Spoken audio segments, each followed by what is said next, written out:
জঙ্গিরা এসে জিজ্ঞাসা করছে যারা হিন্দু তারা এক পাশে দাঁড়াও। হিন্দুদেরকে এক পাশে দাঁড়া করানো হলো, অনেকে উত্তর দিল না, চুপ করে রইল। তাদেরকে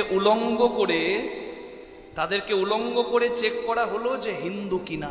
আমরা তো জানি যে জঙ্গি বা আতঙ্কবাদীদের কোনো ধর্ম হয় না, কিন্তু আজকে ধর্ম জেনে মানুষকে মারা হলো কেন? প্রশ্ন একটা।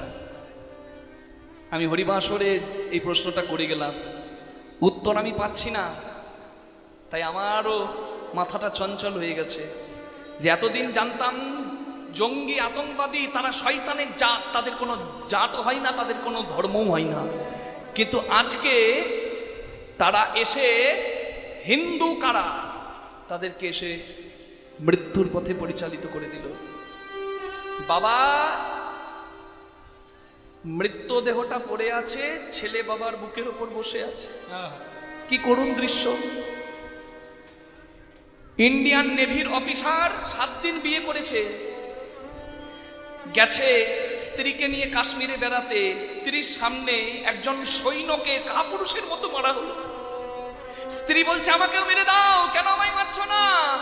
বলছে তোকে মারবো কেন, যা গিয়ে বল তোদের সরকারকে। কত লজ্জার কথা! ভারতবর্ষের যতগুলো রাজনৈতিক দল আছে বলুন, কষ্টটা সবার লাগছে নাকি? জঙ্গিরা এসে মারল কাদের? বেছে বেছে হিন্দুদের। আপনার যদি সত্যি হিন্দুর রক্ত থাকে আপনার কষ্ট হবে।